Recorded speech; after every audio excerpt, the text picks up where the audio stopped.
Hello everyone, in this video let's discuss optimal page replacement technique problem. So it is very easy to solve this problem, so I will share a very simple trick. So now at the starting, let's insert the values into the frame. Here I have created one frame and the size of that frame is equal to 3 bits. 3 bits. Now you can see all my 3 bits are empty at the starting. So I can directly insert 1. Now 1 is already inserted. I want to insert 0. Whether there is space? Yes. So I am left out with 2 empty space. So I can directly insert 0 here. Next I want to insert 7. 1 and 0 are already inserted in my frame and I am left over with 1 bit space empty. So I can directly insert 7. So now you can see my frame is filled with 3 bits. So now I cannot insert the values. I can only replace the values. So next I want to insert 1.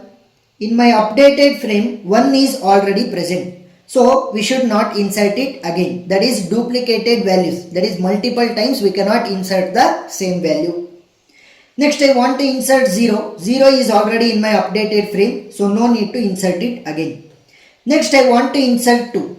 Whether 2 is in my updated frame? No. 1, 0 and 7 are there. If I want to insert 2, I can't insert it directly because all my 3 bits are already filled. So I can only replace the values. For the replacement, I am using optimal page replacement technique.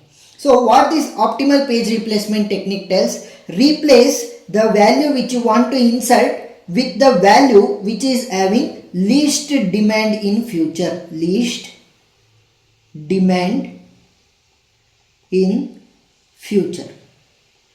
So I will share the simple trick. Now you want to insert 2 now. So keep the pointer on 2. See the right hand side. And search for the element 1, 0 and 7 as close as possible for 2. So 1 is here. Next 0.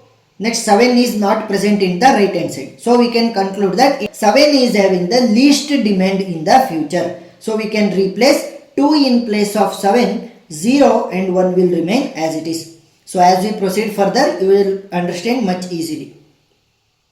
Next I want to insert 1. 1 is already in my updated frame. So no need to insert it again. Next I want to insert 2. 2 is also in my updated frame. So no need to insert it again.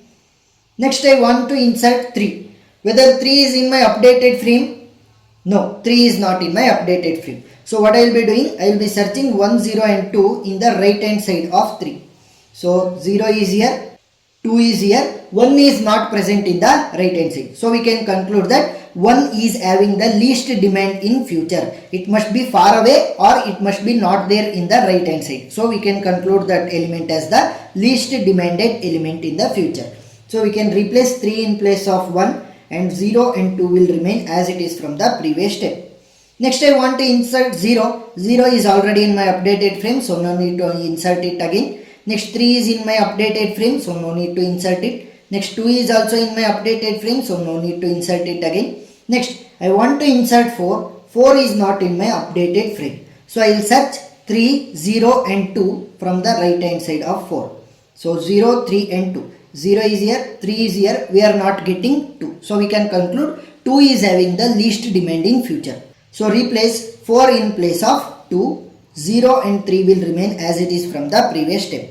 Next I want to insert 0. 0 is already in my updated frame.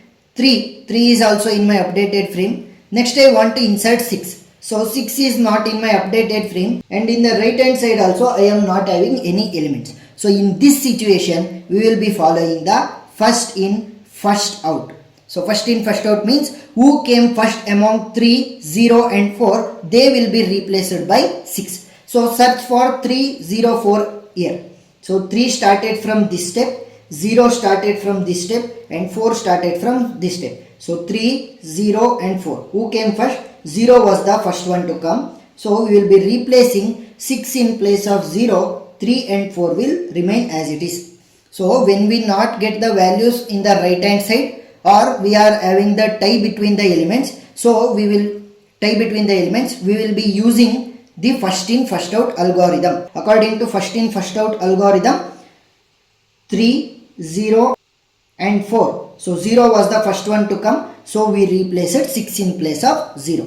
So now let's write the page fault. So page fault is the total number of steps in which we inserted or replaced the values. So you can see 1, 2, 3, 4, 5, 6, 7. So 7 will be the total number of page fault. We inserted or we replaced the values.